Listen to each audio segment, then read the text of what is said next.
अस्सलामु अलैकुम everyone, welcome back. आज मैं लेके आया हूँ न्यूमेरिकल्स जो मैंने पहला लेक्चर दिया था न्यूटन्स लॉ ऑफ ग्रेविटेशन पे। उसके रिलेटेड जितने भी न्यूमेरिकल्स पॉसिबल हुए, NCERT, SC Verma, Physics Galaxy, okay, and around, okay. So मैंने कोशिश करी है कि अच्छे अच्छे न्यूमेरिकल्स लूँ एंड हर टाइप का न्यूमेरिकल लूँ, so that you should be able to solve every numerical in examination, okay. So basic level से ऊपर लेवल तक है सारे के सारे। Okay, you can see directly question here. Two heavy particles of masses 40 kg and 60 kg attract each other। हमारे पास क्या है? हमारे पास दो masses है, ओके। एक मास यहाँ पे 40 kg का है एंड दूसरा मास क्या है? वो है 60 kg का। attract each other with a force of 4 into 10 to the power minus 5 Newton. Obviously, according to Newton's law of gravitation, so these two masses will attract each other. This will attract this one and this will attract this one. So इसका force इस direction में होगा, जो ये वाला इस पे force apply करेगा वो इस डायरेक्शन में होगा, बिकॉज अट्रैक्ट होगा। वो कितना होगा? 4 into 10 to the power minus 5 Newton. ठीक है, एंड सेम फोर्स इस पे भी अप्लाई होगा, ओके। इसकी वजह से बिकॉज जो ये जो न्यूटन्स लॉ ऑफ ग्रेविटेशन का फोर्स है, फोर्स ऑफ ग्रेविटेशन, वो एक्शन रिएक्शन पेयर फॉर्म करता है। दैट मीन्स जो जितना ये वाला इस पे फोर्स अप्लाई करेगा उतना ही ये वाला भी उस पे फोर्स अप्लाई करेगा। वो कितना होगा? वो भी होगा 4 into 10 to the power minus 5 newtons. Calculate the distance between them. So ये एक दूसरे पे फोर्स अप्लाई करते हैं। कितना फोर्स अप्लाई करते हैं? इतना फोर्स अप्लाई करते हैं। सो हमें इनके दरमियान की क्या निकालनी है? डिस्टेंस।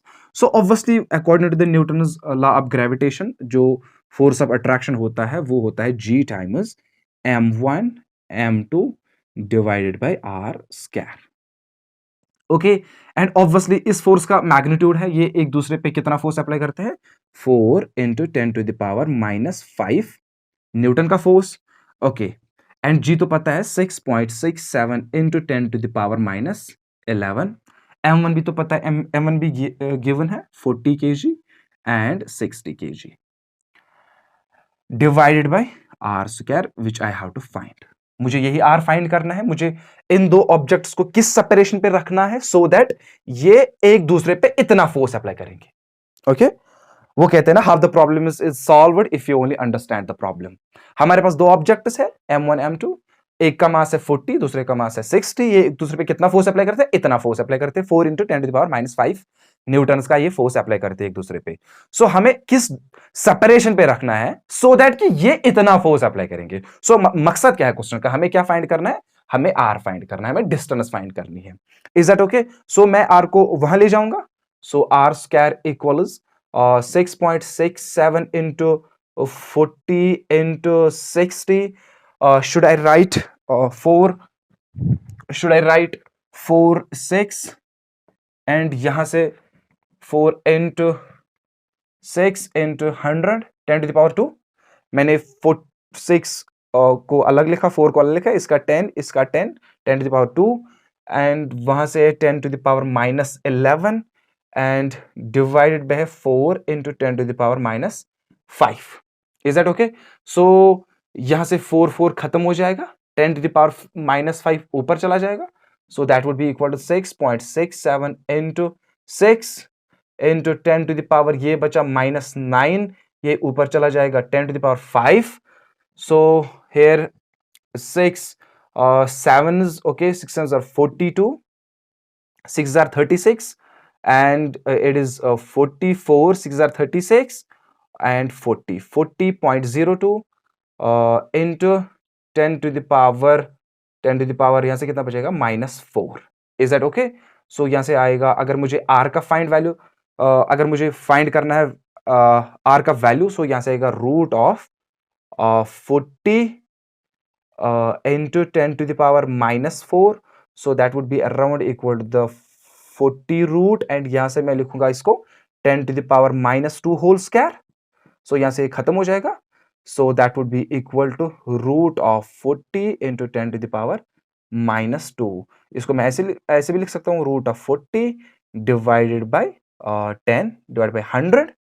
सो आप ऐसे भी रख सकते हो और इसको थोड़ा एक्सपैंड भी कर सकते हो। Is that okay? So that's then the calculation. That is then the so options में कैसे answers है. You understand?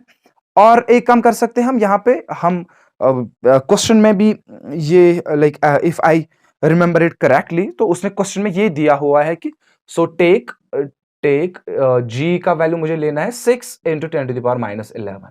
ओके, ये इसीलिए ये कंडीशन दी हुई है क्वेश्चन में. मैंने ये पहले नहीं बोला बिकॉज मैं नहीं चाहता था कि आप इसको उतना इजी ले लो. ठीक है, आप जनरली ले लो जितना भी जी का वैल्यू है. सो यहां से ये बन जाएगा 6 7 42. ओके, 6 36 4 6 36 एंड 40.02 का ये बन जाएगा. यहाँ पे 40.02 का भी लिख सकते हैं पूरा अगर लिखना है. सो आप ऐसे भी जा सकते हो 40.02 रूट एंड ऐसे.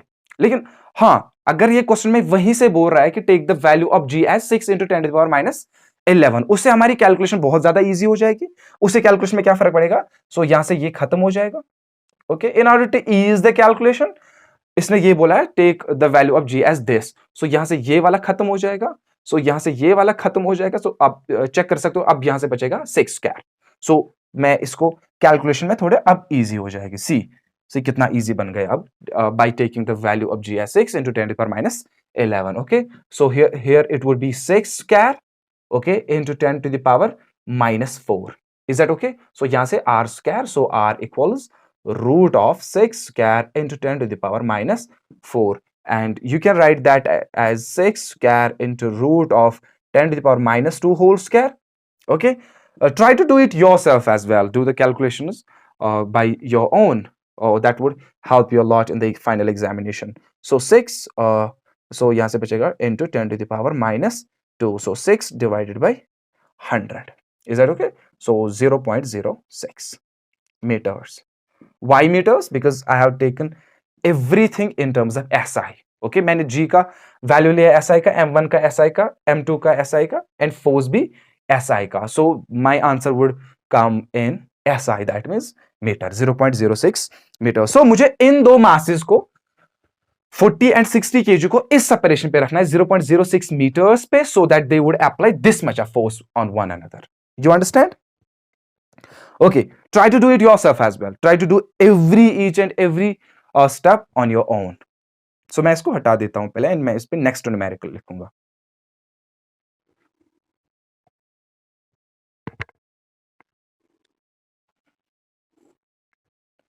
So see, next question. हमारे पास क्या है? हमारे पास दो masses है M1 and M2 जो at the separation of R है from one another, and if they apply force F on one another, एक दूसरे पे फोर्स कितना अप्लाई कर रहे हैं? वो F है.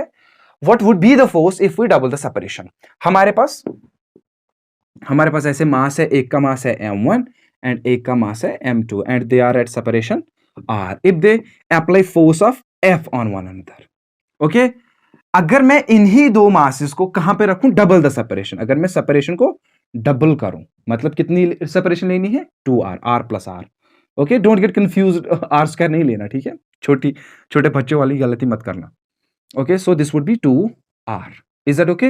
Now what would be the force? अगर मैं इसको मानूं F1 का फोर्स, okay, let's say वो अप्लाई करते हैं F1 का फोर्स on one another पहले, एंड दूसरी सिचुएशन में ऑब्वियसली F1 का फोर्स नहीं अप्लाई करेंगे. क्यों? बिकॉज मैंने डिस्टेंस चेंज की. न्यूटन तो यही बोल रहे हैं ना, अगर आप दो ऑब्जेक्ट्स के डिस्टेंस को इंक्रीज करोगे so force would decrease. Okay, so देखो पहले कितना फोर्स करते हैं? F1. हमें पता है अकॉर्डिंग न्यूटन्स लॉ F1 होगा G M1 M2 divided by R square. Is that okay? G M1 M2 divided by R square. Now because इनके दरमियान की डिस्टेंस है R and मास कितना है? M1 and M2. And F2 हमें पता है, हमें F2 फाइंड करना है. ओके, हम F2 को फाइंड कर सकते हैं in terms of F1. Okay, so F2 would be equal to the G times M1 M2 divided by separation कितनी है? R square लिखूं? No, 2R whole square. Okay, I hope कि आपने पहला लेक्चर देखा होगा, तभी आप ये प्रॉब्लम्स कर सकोगे. ठीक है, सो G times M1 M2 divide bye, क्या मैं इसको लिख सकता हूं? 4R square. ठीक है, सो F2 का वैल्यू आया G times M1 M2 divided by R square 1/4. So क्या मैं इसके बदले G m1 m2 divide by R square के बदले f1 लिखूं? सो f2 का वैल्यू आया हमारे पास equals f1 divided by 4। So f2 का वैल्यू कितना आया? f2 equals f1 divided by 4. That is actually the essence of R square. If you double the separation, force would decrease by 4 times. So हमने double की separation, force का value 4 times decrease हुआ। अगर आप 3 times separation करते, यहां से check करो, अगर आप 3 टाइम्स सेपरेशन करते सो यहां पे क्या आ जाएगा? 3r square, so it would B 9r square. So force कितना डिक्रीज होता? 9 टाइम्स डिक्रीज होता। You understand? So the new force would be 1 और 9 टाइम्स f1। अगर हमारी सेपरेशन 4r होती, 4r, सो यहां पे 4r स्क्वायर आता, so 4 16r square, so new force would have been 1/16 times that of f1। So यही तो न्यूटन ने यही बोला, आप डबल सेपरेशन करोगे आपका फोर्स 4 गुना डिक्रीज हो जाएगा, 4 टाइम्स डिक्रीज होगा। ओके, 1 और 4 टाइम्स आपका फोर्स बन जाएगा। You understand? That is why this is called the inverse square law. We call this as inverse square law. ये उतना मतलब उतना अच्छा क्वेश्चन नहीं है, but I just took the question because उससे आपका आइडिया आ जाता है कि why Newton second gravitation law को हम क्यों बोलते हैं inverse square law. Double separation means आपका force 4 times decrease. Okay, 3 times r, 3 आप ट्रिपल करोगे सेपरेशन, आपका 1 और 9 टाइम्स फोर्स बन जाएगा। आप 4 टाइम्स सेपरेशन लोगे, आपका फोर्स 1 और 16 टाइम्स हो जाएगा। You understand? Okay, I hope you understand it clearly.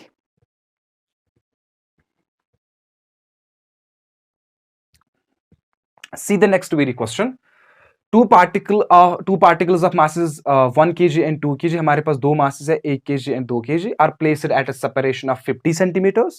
वो कितने सेपरेशन पे रखे गए हैं? 50 सेंटीमीटर्स की सेपरेशन पे। Assuming that only forces acting on the particles is their mutual gravitation. वो एक दूसरे पे कौन सा फोर्स अप्लाई कर रहे हैं? ग्रेविटेशन फोर्स, वहां पे कोई और फोर्स ही नहीं है। ठीक है, find the initial acceleration of the two particles. इससे आपका इस क्वेश्चन से आपका ये कॉन्सेप्ट क्लियर हो जाएगा कि अगर हम पार्टिकल ड्रॉप कर रहे हैं तो अर्थ ही क्यों नहीं आ जाती है ऊपर, वाई पार्टिकल्स नीचे गिर रहे हैं। You understand? ओके, सी हमें पता है जो हमें क्या निकालना है, हमें एक्सेलरेशन निकालनी है। दोनों पार्टिकल, हमारे पास दो पार्टिकल्स है, एक का मास है 1 kg एंड दूसरे का मास है 2 kg, एंड कितने सेपरेशन पे है? 50 सेंटीमीटर। ओके, अगर मुझे पता चला इस पे कितना फोर्स है, एंड ऑब्वियसली उतना ही इस पे भी होगा, एंड बाद में मैं न्यूटन सेकंड लॉ यूज करूंगा, force equals mass into acceleration, वहां से फोर्स को डिवाइड करूंगा एक मास से, वहां से उसकी एक्सेलरेशन आएगी, एंड बाद में इस पे भी उतना ही फोर्स होगा, एंड बाद में उस फोर्स को डिवाइड करूंगा उसके मास से, वहां से उसकी एक्सेलरेशन आ जाएगी। You understand what would be my direction? मैं किस एंगल से जा रहा हूं इस क्वेश्चन को। ओके, मैं कोशिश करूंगा मैं इस पे फोर्स निकालूं एंड इस पे फोर्स निकालूं, because obviously there is only one force, that is gravitation force, so there is no any other force there.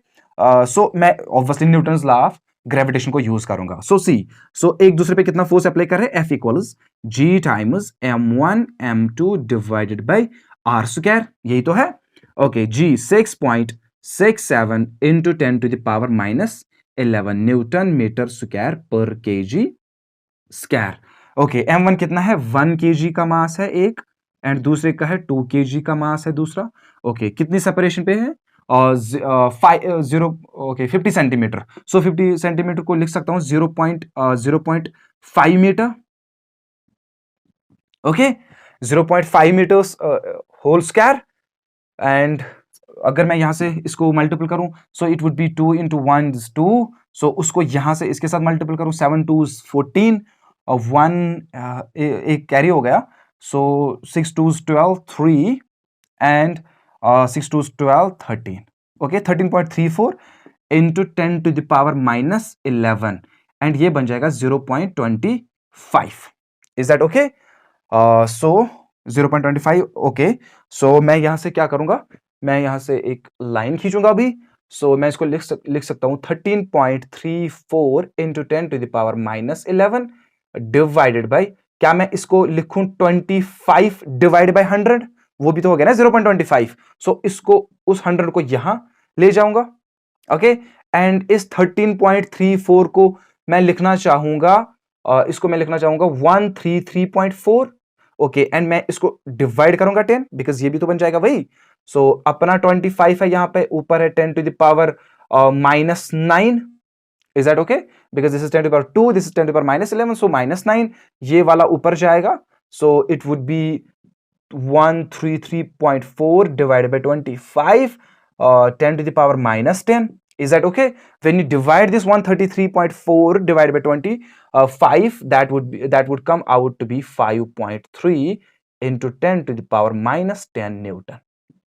सो ये वो फोर्स है जो ये एक दूसरे पे अप्लाई कर रहे हैं। ठीक है, जस्ट डू कैलकुलेशन योरसेल्फ। मैंने क्या करेगा, मैंने यहां पे 6.67 को 1 के साथ मल्टीपल किया, 2 के साथ मल्टीपल किया, that came out to be, if I am correct, 7 2s 14, so 6 2s 12, 13, 6 2s 30, okay 13 correct है, into the -5, so this is 0.25, and यहां से मैंने इस 13 को 133 बना दिया। ओके, एंड उसको डिवाइड करना है 10 से, एंड इस 0.25 को 25 बना दिया। सो एंड ऑब्वियसली 100 से डिवाइड करना है, वो ऊपर चला गया, वो यहां चला गया, एंड बाद में इसको 10 इस वाले को ऊपर ले गया एंड -10, एंड इस वाले को डिवाइड किया 5.3। ओके, सो इतना फोर्स इस पे अप्लाई हो रहा है, कितना फोर्स 5.3 इंटू 10⁻10 न्यूटन, एंड उतना ही फोर्स इस पे अप्लाई हो रहा है 5.3 इंटू 10⁻10 न्यूटन। ओके, सो मुझे इसका मास पता है, एंड इस पे अप्लाई जो फोर्स हो रहा है वो भी पता है, वो किस डायरेक्शन में हो रहा है, इस डायरेक्शन में अप्लाई हो रहा है, एंड इस वाले पे इस डायरेक्शन में अप्लाई हो रहा है। कितना फोर्स, यही तो फोर्स है। Okay, so now I am gonna use Newton second law. वो हमें बोल रहा है जो फोर्स होता है वो होता है मास इनटू एक्सेलरेशन। सो हम पहले वाले पार्टिकल पे करते हैं। सो उस पे कितना फोर्स है, F इक्वल, उसका मास कितना है 1 kg इनटू उसकी acceleration. Is that okay? So उस पे कितना फोर्स है 5.3 into 10 to the power -10 newton is equal acceleration, divide by 1 kg का मास हो जाएगा। Okay, is that okay? So acceleration came out to be 5.3 into 10 to the power -10 meter per second square. So this is the acceleration of first particle. मैं इसको लिखूंगा A1 acceleration. Okay, M1 A1. Okay, M1 कितना है 1 kg का, and उसकी acceleration को मैंने लिखा A1, एंड मैंने उस acceleration का वैल्यू फाइंड किया। वो कितना आया 5.3, उस पे जो फोर्स हो रहा है into the power -10 Newton and divide by 1 kg। Okay, because इसका मास कितना था 1 kg का मास, सो वो तो वही आया ना 5.3 10 पर -10, because this is acceleration, so metre per second square, because I am taking everything in SI unit. Okay, I hope you understand that. Now I am gonna find the value of acceleration for second particle. Okay, वो बोल रहा है F is, because force तो same ही है ना, उसका mass into उसकी एक्सेलरेशन। ओके, सो फोर्स कितना है, फोर्स है हमारे पास 5.3 into 10 to the power -10 newton का फोर्स है, इक्वल्स मास कितना है 2 kg का मास है इनटू उसकी acceleration. So 5.3 into 10 to the power -10 newton divided by 2 equals उसकी एक्सेलरेशन। लेट मी चेक कि ये वहां पे दिखाई दे रहा है कि नहीं दिखा रहा है, एग्जैक्टली दिखाई दे रहा है। So when you divide this it would come out to be, so 2 point and 2 to the 4, so यहां से 2.6 into 10 to the power -10 Newton equals into उसकी acceleration, because sorry this is acceleration meter per second square. Is that okay? So 2.5 2 से मैंने 5.3 को divide किया, 2 2s 4, okay, यहां से 1 चला गया इधर, so 2 6 is 12. Is that okay? into 10 power -10. So देखो दोनों की एक्सेलरेशन डिफरेंट है, इसकी A1 लिखी मैंने, दोनों की एक्सेलरेशन डिफरेंट है, इसकी एक्सेलरेशन कुछ है, इसकी एक्सेलरेशन कुछ है। देखो इसका मास 1 kg था, उसकी एक्सेलरेशन का वैल्यू 5.3 into 10 पर -10, एंड जिसका मास 2 kg था, ओके, उसकी एक्सेलरेशन 2.6, इसे कम आई। देखो इसका वैल्यू 5.3, इसका वैल्यू 2.6 इंटू 10 पर -10, दोनों में कॉमन है, सो डिसाइड करेगा ये वाला फैक्टर 5.3 ज्यादा है कि 2.6 ज्यादा है। सो 5.3 ज्यादा है बिकॉज इसका मास कम था, इसके बारे इसका मास ज्यादा था, सो इसकी एक्सेलरेशन कम। उसी तरीके से जब हम ऑब्जेक्ट्स को ऐसे रखेंगे, और इवन दो ये भी अर्थ पे फोर्स अप्लाई कर रहा है, वो भी इस पे फोर्स अप्लाई कर रहा है, लेकिन इसका मास कम होने के जो कारण रीजन है, ओके, हिंदी निकलता है कभी कभी, सो वही रीजन है कि बिकॉज इसका मास कम है, सो उसकी वजह से इसकी एक्सेलरेशन ज्यादा हो जाती है, एंड अर्थ का मास ज्यादा है, उसकी एक्सेलरेशन हो ही नहीं जाती है बिकॉज बहुत ज्यादा है, so zero acceleration almost, that's why कि अर्थ नहीं आ जाती है ऊपर, because you understand from this concept, इसका मास कम था, इसकी एक्सेलरेशन ज्यादा आई, इसका मास ज्यादा था, ऑब्वियसली उतना ज्यादा भी नहीं था, 2 kg डबल था, सो इसकी एक्सेलरेशन बहुत कम हो गई। You understand? उसी तरीके से यू अंडरस्टैंड जब एक बड़ा ऑब्जेक्ट किसी छोटे ऑब्जेक्ट को खींचता है, वो भी इसको खींचता है, ये भी उसको खींचता है, लेकिन छोटा वाला ही आ जाता है इसके पास। व्हाई? बिकॉज उसका मास कम होता है और उसकी एक्सेलरेशन ज्यादा आ जाती है। You understand? ओके, मैं चेक करता हूं कि पूरा आया वहां पे वो वैल्यू। हाँ सही है, पूरा सही है। Okay, let me right another question. Okay, so if distance between two spherical bodies is increased to 4 times, हमारे पास दो spherical bodies है, let me write it here, दो spherical bodies है, इनके दरमियान की लेट से इनके दरमियान की सेपरेशन को पहले मानता हूं r, ओके, एंड इसका मास मैं मानता हूं m1 और इसका मास मानता हूं मैं m2। If distance between two spherical bodies, मैंने दो spherical bodies ली, एक m1 एंड दूसरी m2, is increase to 4 times. Now इनके दरमियान की डिस्टेंस को हमने क्या किया, 4 टाइम्स इंक्रीज किया। You understand? सो कितना फोर्स डिक्रीज हो जाता अगर मैं सेम मासेस रखूं m1 m2, लाइक मैंने यहां पे m1 रखा ये, एंड मैंने लेट से m2 रखा यहां पे, एंड डिस्टेंस कितनी है? Okay, 4 times r। Is that okay? अगर मैं सेम मास रखता सो फोर्स कितना डिक्रीज होता? 1/16 टाइम्स रह जाता, मतलब कि इस फोर्स को डिवाइड बाय करना होता 16। ओके, पहला क्वेश्चन। सो लेकिन क्वेश्चन हमें दूसरा कुछ बता रहा है, then how many times the mass of one of the body is to be changed. मुझे एक मास को ऐसे ही रखना है, बट दूसरे मास में चेंजेस लानी है। ओके, बिकॉज अगर मैं इन दो मासेस को ऐसे ही सेपरेट करूं, ठीक है, तो ऑब्वियसली फोर्स डिक्रीज हो जाएगा। ओके, एंड कितना डिस्टेंस करना है हमें? 4 टाइम्स आर। बट ये क्या बोल रहा है, how many times the mass of one of the bodies. हमने एक मास को चेंज करना है, हमने उसके मास को इंक्रीज करना है या डिक्रीज करना है, ठीक है। So to be changed to maintain the same gravitational force, but मैं चाहता हूं कि मैं इन दो मासेस को सेपरेट करूं, इस m1 को ऐसे ही रखूं, m2 को चेंज करूं, सो दैट इनके दरमियान सेम फोर्स रहे जो पहले था। अगर मैं m1 एंड m2 के मासेस को कुछ ना करूं एंड सिंपली मैंने इनको दूर किया, तो फोर्स डिक्रीज हो जाएगा। अकॉर्डिंग न्यूटन्स लॉ ना, आपने डिस्टेंस इंक्रीज किया, आपका फोर्स डिक्रीज हो जाएगा। लेकिन क्वेश्चन बता रहा है कि आपको इनकी डिस्टेंस को 4 टाइम्स इंक्रीज करना है, लेकिन हमें एक मास को छेड़ने का अलाउंस है, ठीक है। यू कैन डू दैट, आप इसके मास को इंक्रीज कर सकते हो। कितना इंक्रीज करना है? सो दैट कि इनके दरमियान का फोर्स सेम रहे। Understand it, okay, understand it correctly. हमारे पास दो मासेस हैं m1 and m2, separation of r, हम इनके दरमियान की सेपरेशन को इंक्रीज कर रहे हैं, लेकिन m2 में चेंजेस ला रहे हैं। ओके, अगर पहले मास m2 था, हो सकता है मैंने 4 टाइम्स 5 टाइम्स 6 टाइम कुछ भी मास बनाया इसका, सो मैं इसका मास अब m2 नहीं रखना चाहूंगा, मैं इसको m डैश रखना चाहूंगा, ठीक है, different mass. Okay, so that अब इनके दरमियान का फोर्स कितना रहे? जितना पहले था।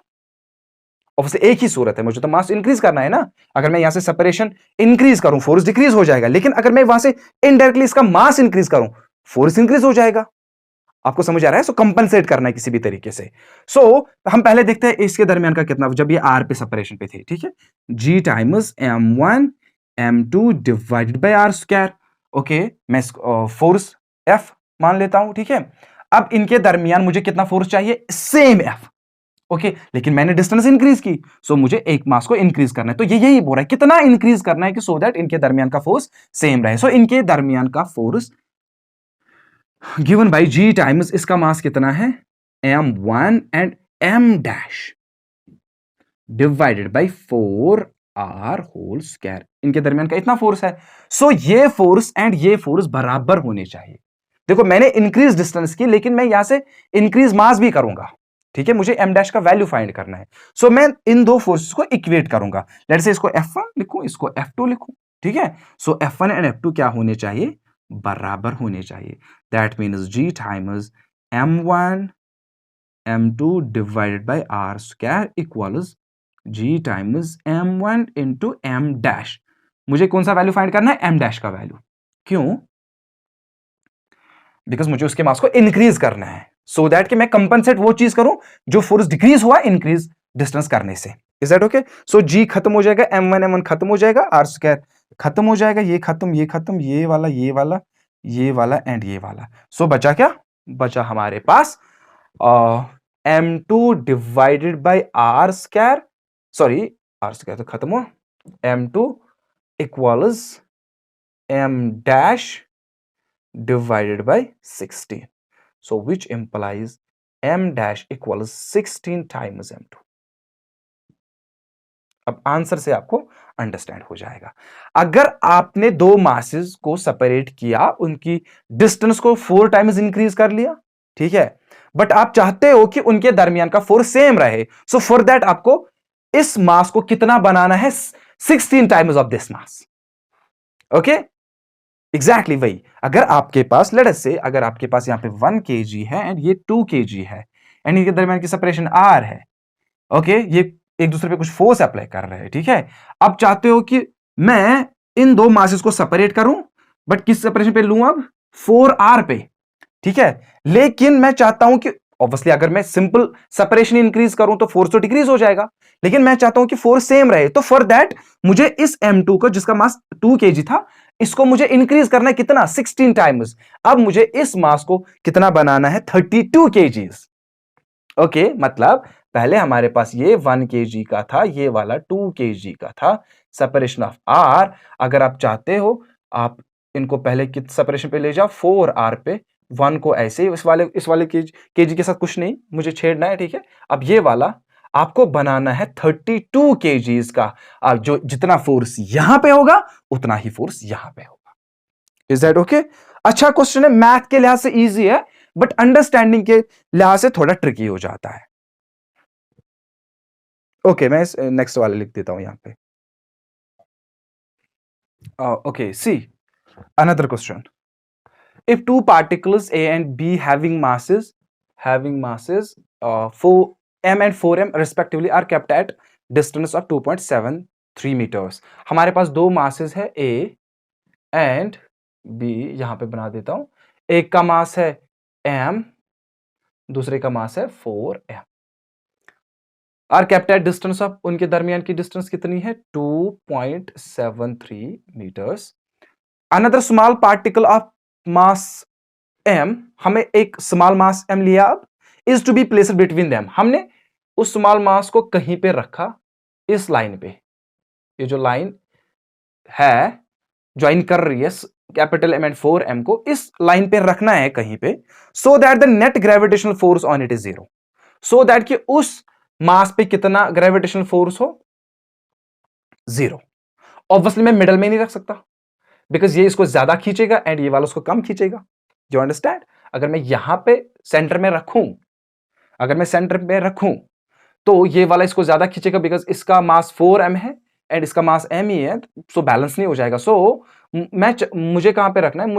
मुझे लगता है स्मॉल m के नजदीक रखना है। यहां पे मैं उसको रखता हूं स्मॉल m के नजदीक, बिकॉज अब ये यहां से इसकी डिस्टेंस ज्यादा है बड़े मास से एंड उसकी डिस्टेंस कम है स्मॉल मास से, एंड ऑब्वियसली कंपनसेट हो जाएगा। Is that understood? सो ये वाला इस पे फोर्स अप्लाई करेगा, इस डायरेक्शन में अट्रैक्टिव फोर्स होगा ग्रेविटेशन, एंड इस वाले पे इसकी वजह से ये वाला उस पे फोर्स अप्लाई करेगा इस डायरेक्शन में, ठीक है। सो लेट अस से मैं मानता हूं स्मॉल m से उसकी डिस्टेंस है x, अगर ये वाली है x, टोटल है 2.73, तो ये वाली कितनी है? 2.73 minus x। Is that okay? You understand? Total हमारे पास है 2.73, ये वाला मैंने x मान लिया, सो यहां इतनी क्या होगी? 2.73 minus x। Is that okay? So इस पे अब कितने फोर्स लग रहे हैं? दो फोर्स, एक इस डायरेक्शन में, ओके, एंड एक इस डायरेक्शन में, एंड दोनों क्या है? बराबर होने चाहिए, बिकॉज हमें so that the net gravitational force on it is 0। मैं ये बीच वाला पार्टिकल हूं, यहां पे मुझे m है, कैपिटल M, यहां से मुझे 4m है, थोड़ा दूरी है, ये भी मुझे खींच रहा है अपनी तरफ, ये भी मुझे खींच रहा है अपनी तरफ। अगर मुझे नेट फोर्स 0 फील होगा, जितना ये वाला मुझे खींचेगा उतना ये वाला भी खींच रहा होगा, ठीक है। लेट्स से मुझे दो बंदे खींच रहे हैं, ऐसे खींच रहे हैं, जितना ये वाला खींच रहा है उतना ये वाला भी खींच रहा है, तो मुझे कितना फोर्स नेट फील होगा? 0 ही होगा ना। सो F1 इक्वल्स F2, मतलब जितना ये वाला इस पे फोर्स अप्लाई करेगा उतना ही ये वाला इस पे फोर्स अप्लाई करना चाहिए, ठीक है। सो ये इस पे कितना फोर्स अप्लाई करेगा?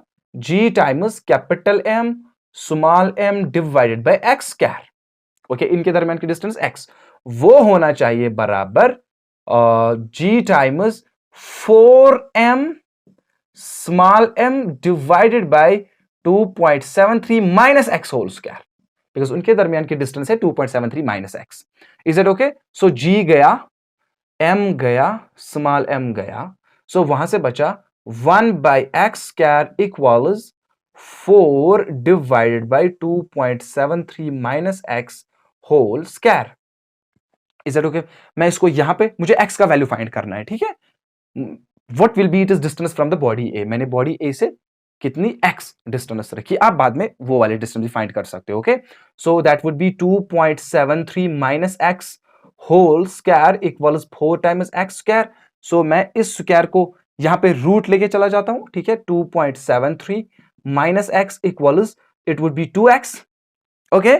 सो 2.73 इक्वल्स 2x प्लस x, मैंने माइनस x को यहां शिफ्ट किया, सो विच इंप्लाइज, यहां पे लिखता हूं, which implies 3x, 2x plus 1x is 3x equals 2.73, so x equals 2.73 divided by 3, which implies x equals 0.91 meters. Okay, so 2 3 9 is 27, exactly 0.91 meters. So अगर मैं चाहता हूं कि इस स्मॉल m पे 40 फील हो जाए, सो मुझे स्मॉल m से कितनी डिस्टेंस, सॉरी, इस कैपिटल M से कितनी डिस्टेंस पे रखना है इसको, 0.91 मीटर्स। मतलब ऐसी सिचुएशन बन जाती है हमारी, अगर ये कैपिटल M है एंड ये 4m है, मैंने यहां पे टोटल डिस्टेंस कितनी है, 2.73, ठीक है? सो मुझे इस स्मॉल m को कितनी सेपरेशन पे रखना है, 0.91 मीटर्स पे। सो ऑब्वियसली ये कितना बन जाएगा, 2.73 minus 0.91। Is that okay? Is that okay? So अगर आप लिखना चाहोगे, so it is 2, 3 minus 1 is 2, 7, सो यहां से बन जाएगा 17, 9 is 8, okay, and 1.82। Is that okay? ये डिस्टेंस 1.82 मीटर की होनी चाहिए एंड ये 0.91 मीटर्स की डिस्टेंस होनी चाहिए। Is that okay? Is that understood? Just try to revise it yourself as well and just practice it yourself. ठीक है? Just check the calculation. मुझे लगता है सही है, वैसे कैलकुलेशन में उतना कुछ था नहीं। सो यहां से मैंने इसको शिफ्ट किया एंड यहां से इसको शिफ्ट किया। सो स्क्वायरिंग यहां पे चला जाएगा root, okay? So it would be 2x root of 4 root of x square, square खत्म हो जाएगा, 2.73 minus plus x, that is 3x, 3x equals 2.73, x equals 2.73 divided by 3, so 3 9 is, okay, यहाँ से 0 पहले ऊपर 0.91 मीटर्स, ओके? अगर ये 0.91 metres है टोटल हमारे पास 2.73 की, सो ये कितना बच जाएगा, 2.73 minus 0.91, okay? So 3 minus 1 is 2 and यहाँ से 17 minus 9, okay, that is 8 and यहां से 1 बच जाएगा, 1.82 मीटर्स। ऑब्वियसली मुझे इसके नजदीक ही रखना है एंड इससे दूर ही रखना है। Is that okay? Is that okay? I hope you understand it.